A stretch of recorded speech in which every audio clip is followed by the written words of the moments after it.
Trash belongs with trash, my father announced into the microphone, dangling the old yellowed passbook my grandfather had just secretly handed me. He didn't just mock it.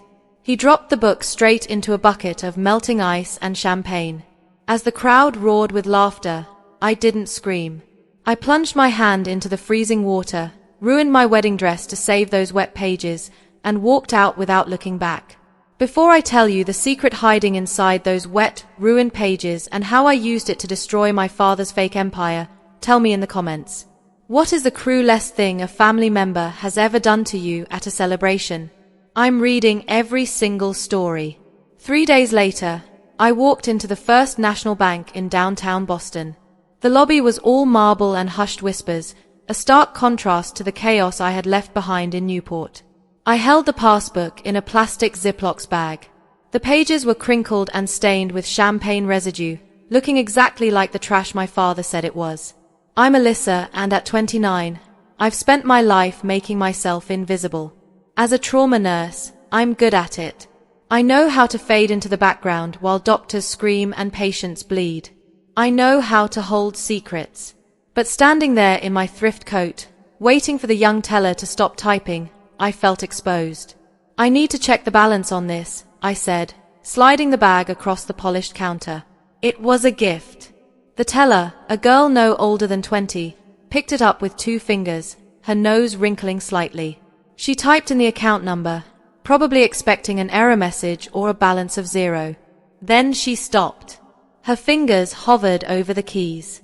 She blinked, leaned closer to the screen, and the color drained from her face. She whispered, her voice trembling. Please wait here. Do not leave. She didn't press a silent alarm, but she might as well have. Within seconds, the branch foreclosure proceedings started 3 weeks ago. The family trust he claims to manage, it's empty. He's been moving the same $50,000 between 6 different shell accounts to make it look like he has liquidity. And here's the kicker. He's being audited. The IRS sent him a notice of deficiency last month. I stared at the numbers. The man who had thrown my grandfather's legacy into a champagne bucket wasn't a titan of industry. He was a drowning man flailing in a sea of debt. He didn't just want money. He needed it to stay out of federal prison. My phone rang. It was him. I put it on speaker. Luke stopped typing. Alyssa. Richard's voice filled the kitchen. There was no apology, no hesitation, just the brash confidence of a man who believed he still owned the world. I've been thinking about that shack your grandfather left you. The cottage. What about it? I asked. My hand rested on the table to steady the tremor, but my voice was ice. I'm going to do you a favor, he said. I've spoken to my real estate attorney. We can liquiditessenile geriatric into signing over family assets. If you don't sign that transfer paperwork by Friday, I will sue you for elder abuse. I will drag you through probate court until you're bankrupt.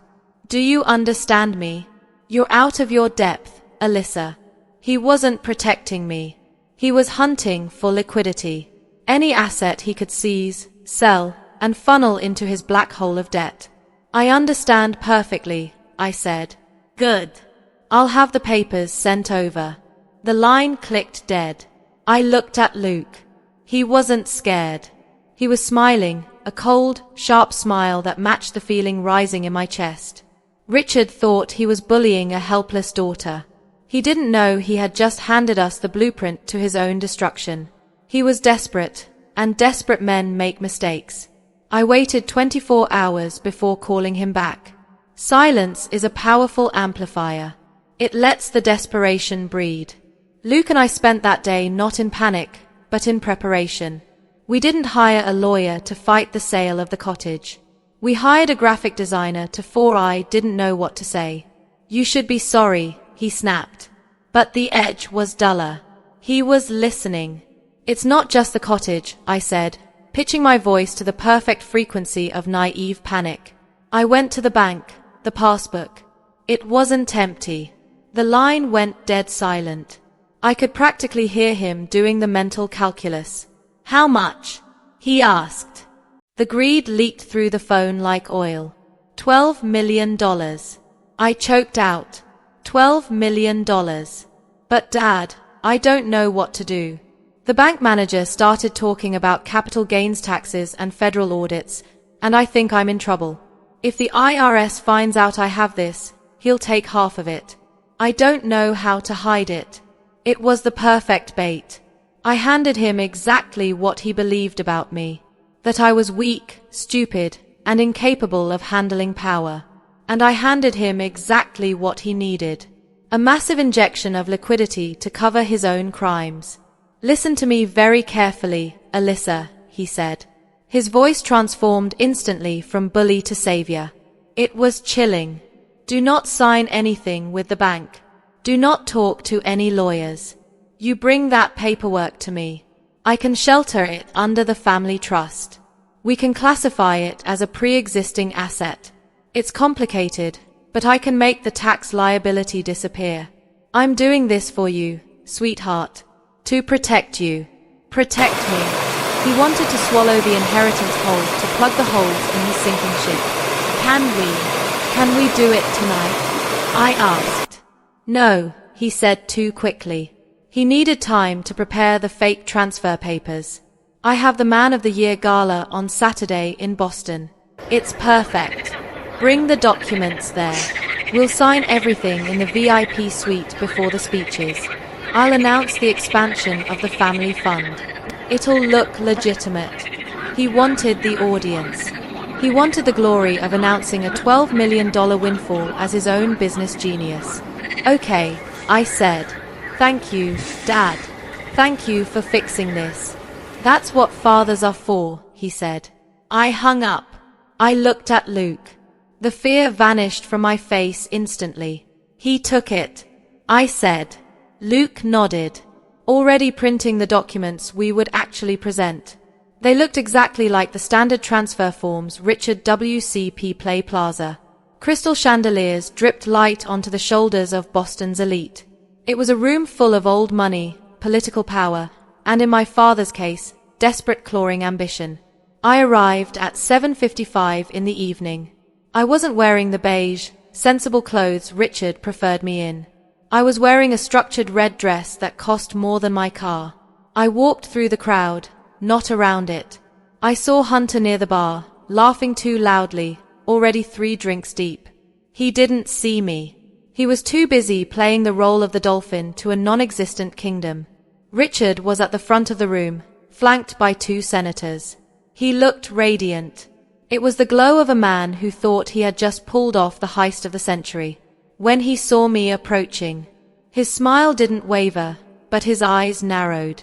He excused himself and met me near the stage steps. "You're late," he hissed through his teeth, keeping his smile plastered on for the photographers. "Do you have it?" "I have it," I said. I held out the blue leather eye-tights. My phone buzzed. Received IRS confirmation code 99 Alpha. It's done. Richard was still smiling when the 60-foot LED screen behind him flickered. The foundation logo vanished, replaced by a Department of Justice seal stamped with red letters. Federal asset seizure in progress. Case 8842. Applause collapsed into silence.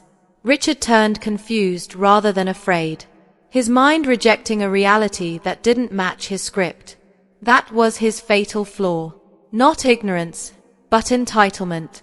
He never believed someone he dismissed as insignificant could build a trap big enough to hold him. The ballroom doors burst open. 6 IRS CID agents swept down the aisle. Richard Mercer, the lead agent, ordered, "Step away from the podium." Richard clutched the MIC. "Do you know who I am?" "We do," the agent replied. "You're the sole trustee who signed an affidavit accepting responsibility for 20 years of unreported offshore accounts." Richard spun toward me. "She tricked me, my daughter. Save it for the grand jury." Handcuffs snapped shut. "CA,